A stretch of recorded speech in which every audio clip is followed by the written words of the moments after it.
Dahsyatnya serangan COVID-19 terhadap ketahanan nasional oleh Anton Permana dari Tanhana Dharma Mangrava Institute.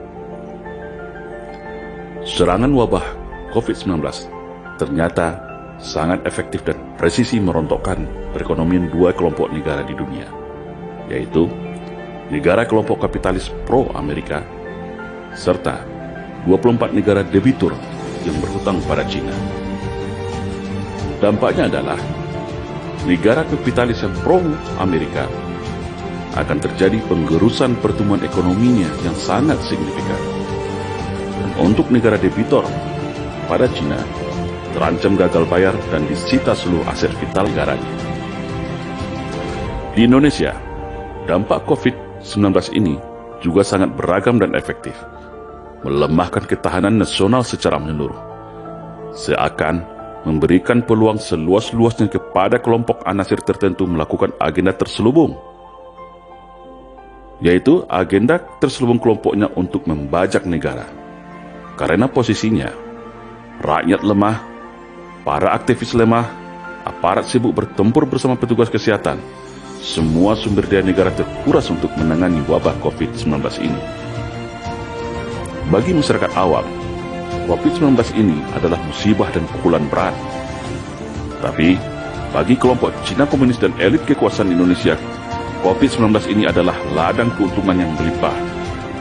COVID-19 adalah senjata ampuh untuk meraup keuntungan luar biasa sambil melumpuhkan seluruh sendi ketahanan negara yang kita kenal dengan istilah Astagatra, yaitu yang terdiri dari Trigatra, sumber kekayaan alam, geografis dan demografis, dan Pancagatra, yang terdiri dari ideologi, politik, ekonomi, hukum, pertahanan, keamanan, dan sosial budaya, atau kita singkat Ipolexus Budhankam. Karena dampak pukulan wabah COVID-19 ini membuat rakyat sekarat dan negara selemah-lemahnya.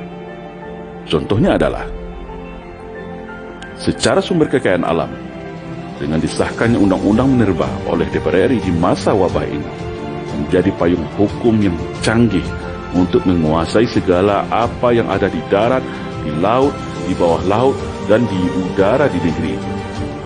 Baik itu tambang, mineral, batu bara yang begitu kaya dimiliki bangsa ini. Namun, sebentar lagi akan menjadi bancahan para elit global dan kelompok oligarki dalam negeri. Secara demografis, saat ini adalah saat yang paling tepat melakukan infiltrasi TKA Cina sebanyak-banyaknya untuk menggeser populasi penduduk Indonesia.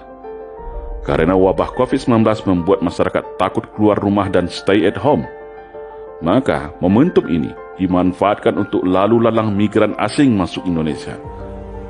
Banyak kita dapatkan informasi di sosial media bagaimana serbuan TKA Cina ini hampir setiap hari masuk melalui bandara di tengah malam, di saat semuanya terlelap tidur.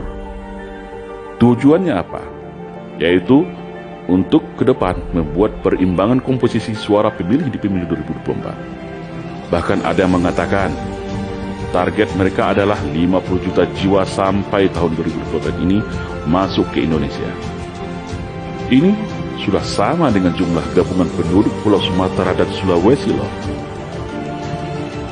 Secara geografis, terjadinya mobilisasi dan penguasaan daerah pinggiran Indonesia serta pelabuhan dan garis pantai strategis di pulau-pulau terbesar Indonesia mirip dengan teori bubur panas ala Mao Zedong, komunis Cina, yaitu yang kita kenal dengan istilah dari desa mengepung kota, dari daerah pinggiran mengepung pusat kota. Secara ideologis, munculnya draft rancangan undang-undang HIP, haluan ideologi Pancasila, hasil inisiasi anggota DPR RI, adalah fakta empirik bahwasanya ada gerakan sistematis dan kuat untuk menjadikan RUU HIP ini sebagai pintu masuk secara legal dalam mengeliminir agama dan dasar negara ketuhanan yang Maha Esa menjadi yang beraroma sosialis komunis. Tidak hanya itu, dalam draft rancangan undang-undang HIP ini juga ada upaya kuat untuk menghapus TAP MPRS nomor 25 tahun 1966 sebagai konsideran. agar komunis bisa hidup dan reborn lagi di Indonesia. Tak peduli secara hierarki perundangan TAP MPRS hanya bisa dihapus juga melalui lembaga yang satu tingkatan, yaitu MPR sebagai lembaga tertinggi negara. Sedangkan MPR saat ini adalah MPR sebagai lembaga tinggi negara. Kalau ini sempat terrealisasi, maka luka lama bangsa ini akan terkoyak lagi. PKI akan kembali hidup di Indonesia, dan ini sama saja seolah DPR RI sengaja memantik potensi perang saudara yang bisa berujung disintegrasi bangsa. Secara politik, mengamputasi trias politika sebagai bentuk dan identitas sebuah negara demokrasi, yaitu mengamputasi kewenangan legislatif melalui pengesahan Perpu nomor 20 tahun 2020, di mana mengakibatkan legislatif kehilangan hak budgetingnya dan memberi sistem kekebalan hukum bagi pemerintah selama wabah COVID-19 ini. Ini jelas sebuah bentuk abuse of power dan jelas mengarah kepada sistem kekuasaan tunggal bagi pemerintah, di mana sistem seperti ini hanya ada pada negara komunis dan monarki. Sedangkan Indonesia adalah negara hukum yang berkedaulatan rakyat. Ini jelas sekali bertentangan dengan konstitusi negara Indonesia. Secara ekonomi, musibah ini berhasil meluluh lantakkan perekonomian nasional, memiskinkan yang sudah miskin, memiskinkan yang sebelumnya kuat, sehingga tak ada lagi kekuatan ekonomi lain selain ekonomi kelompok elit yang tersentralistik di kekuasaan. Secara perekonomian negara, membuat negara menuju gagal bayar atas segala hutang, bunga dan kewajiban kepada investor. Dan hal inilah yang paling krusial, karena semua aset vital negara yang menguasai hajat hidup orang banyak beralih dengan mudah dan halus kepada kelompok elit investor yang dominan dikuasai komunis Cina. Saat ini saja, seluruh bentuk APD semua berasal dari Cina yang transaksinya triliunan rupiah. Kelumpuhan ekonomi nasional akibat wabah COVID-19 bukan dijadikan momentum konsolidasi nasional untuk berdikari, tapi malah menjadi pintu recovery menambah hutang.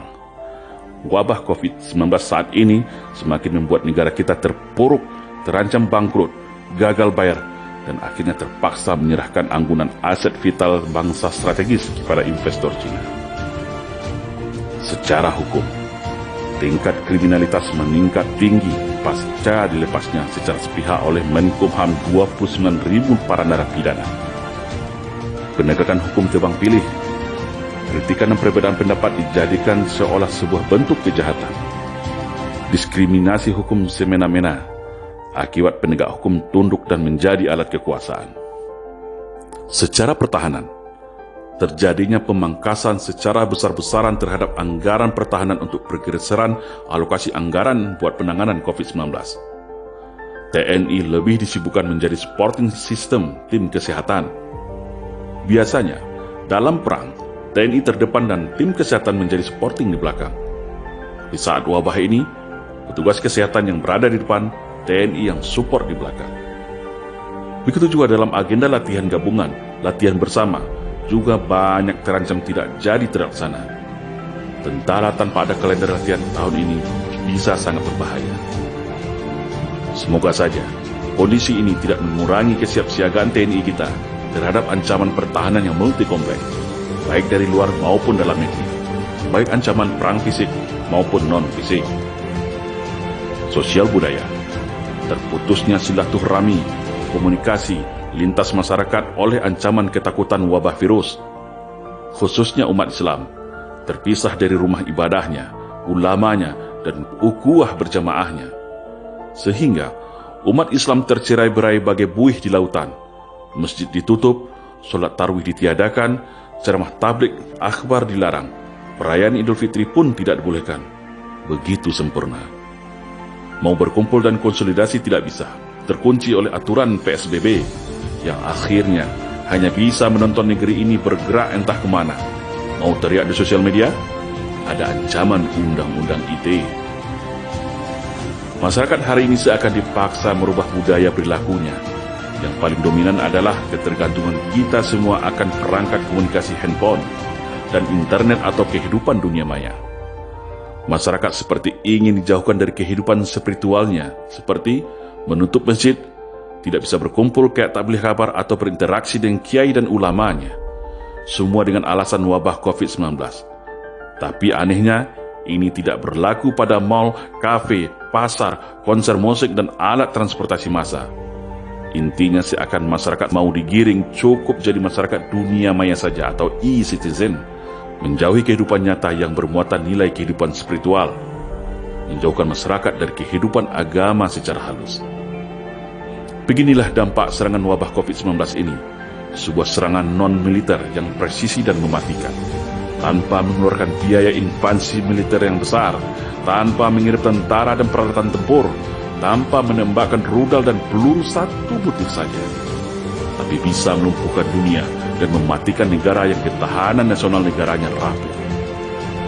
Kita tidak tahu apa yang akan terjadi ke depan pasca COVID-19 ini, tapi yang jelas, satu persatu sendi ketahanan nasional kita sudah terperteli. Tak ada lagi konsep kewaspadaan nasional sebagai early warning system. Tak ada lagi kepemimpinan nasional yang akan mengkoordinir, mengarahkan sistem manajemen nasional secara berwibawa. Wabah COVID-19 ini seakan ikut juga mematikan hati, logika, nalar dan rasa patriotisme nasionalisme bangsa. Seakan wabah COVID-19 ini memang diciptakan sebagai serangan pendadakan dari sebuah agenda neokolonialisasi terhadap dunia, termasuk Indonesia. Siapakah pemainnya? Siapakah kingmakernya? Siapakah decision makernya? Siapa operatornya? Biar waktu yang menjawabnya. Kita sebagai rakyat yang setia dan cinta kepada negara, inilah saatnya bersiap siaga. Persiapkan seluruh kemampuan yang ada. Karena rapuhnya ketahanan nasional kita saat ini akibat serangan COVID-19 bisa menjadi lampu kuning untuk siap sedia seandainya bumi pertiwi memanggil kita. Anda siap? Salam Indonesia Jaya.